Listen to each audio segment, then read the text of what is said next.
আটা বা ময়দাতে অনেকেরই অ্যালার্জি, যার কারণে তারা অনেক জিনিসই খেতে পারেন না। আমি সেই সব মানুষদের কথা ভেবে একেবারে ইউনিক স্টাইলে একটি রেসিপি আপনাদের কাছে শেয়ার করব। আশা করছি আপনাদের ভালো লাগবে, আর যেটা খেতে হবে হেলদি এবং টেস্টি। আপনারা পুরো ভিডিওটা দেখতে থাকুন। নমস্কার, সুজাতা রান্নাঘরে সবাইকে স্বাগত। আমি এই রেসিপিটি ভাত দিয়েই করে দেখাবো। আর আমি এখানে নিয়েছি 7 রকমের সেদ্ধ ডাল, আর নিয়েছি ছানা। এই ছানাটা আমি ঘরে কাটিয়ে সেটাকে একেবারে শুকনো করে নিয়েছি। আর এখানে সবজি হিসাবে নিয়েছি আলু সেদ্ধ, গাজর, পেঁয়াজ এবং কাঁচা লঙ্কা। আর মশলা নিয়েছি টমেটো পাউডার, আর ধনে জিরে গুঁড়ো ভাজা, হলুদের গুঁড়ো, লঙ্কার গুঁড়ো, নুন এবং চিনি। আমি এখানে একটা বাটি নিয়েছি, এর মধ্যেই দিয়ে দেব 1 হাতা পরিমাণ ভাত, আর ওর মধ্যেই দিয়ে দেব ওই 7 রকমের সেদ্ধ ডাল। আমি কিন্তু টাটকা ভাতটাই নিয়েছি। আর এখানে দিয়ে দেব ছানাটা আমি ঘরেই কাটিয়েছিলাম, তো ওটা বেশ ভালো করে জলটা নিতে নিয়ে চলে একদমই ঝুরঝুরে হয়ে গেছে। আর ওই যে সবজিগুলো সমস্ত অ্যাড করে দেবো। আপনারা যদি আরও কেউ অন্য কিছু সবজি অ্যাড করতে চান সেটাও করতে পারেন।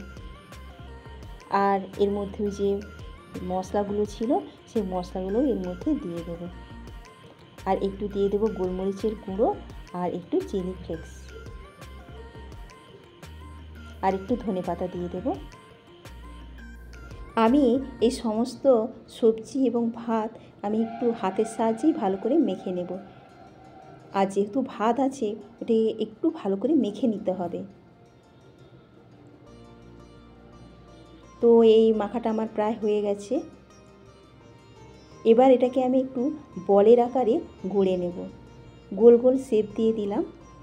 আর আপনারা কেউ যদি চান অন্যরকম শেপও করতে পারেন।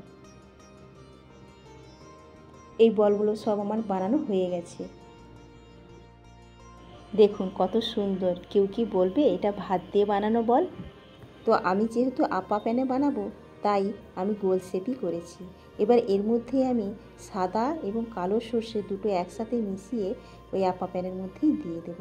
আর দিয়ে দেব সাদা তেল, আর ওর মধ্যে দেব তেল।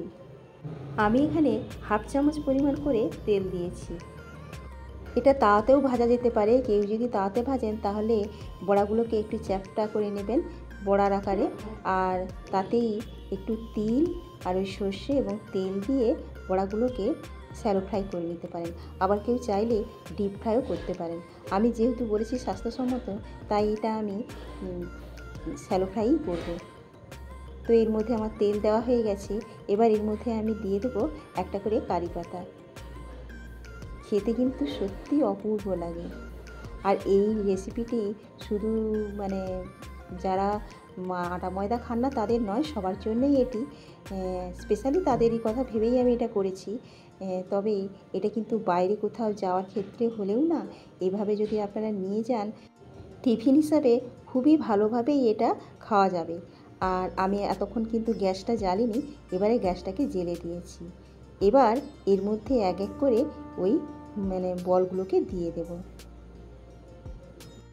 যারা লাইক দিয়ে দেখছেন তাদেরকে অসংখ্য ধন্যবাদ। আর যারা লাইক দেননি তাদের জন্য অনুরোধ রইল আপনারা লাইক দিয়েই দেখবেন। এবার আমার বলগুলো সব দেওয়া হয়ে গেছে। এবার এটাকে কিছুক্ষণ ঢেকে রাখবো। আমি প্রায় 15 মিনিটের মতো এটা ঢেকে রেখে দিয়েছিলাম। এবার 15 মিনিট পরে ফিরে এলাম। এবার এগুলোকে একটু উল্টে দেব।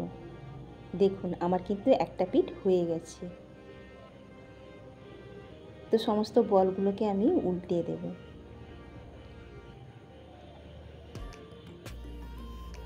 তো যেহেতু আমি এটা গ্যাস কমিয়ে করেছি, তো সেই কারণে আমি একটু কিছুটা সময় নিয়ে ঢেকে এটা করেছি। আর দেখুন আমার এটা প্রায় হয়ে গেছে। আর এটা খাওয়ার জন্য আমি একটা চাটনি বানিয়ে নেব।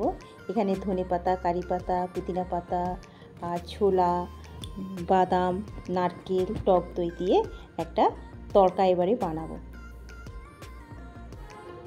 এই তড়কাটা বানিয়ে ওইটা চাটনির উপর আমি ঢেলে দেব। এই রাইস বলগুলো কিন্তু এই নারকেলের চাটনির সাথে খেতেই বেশি ভালো লাগবে। আর এমনি টমেটো সসের সাথেও খাওয়া যাবে।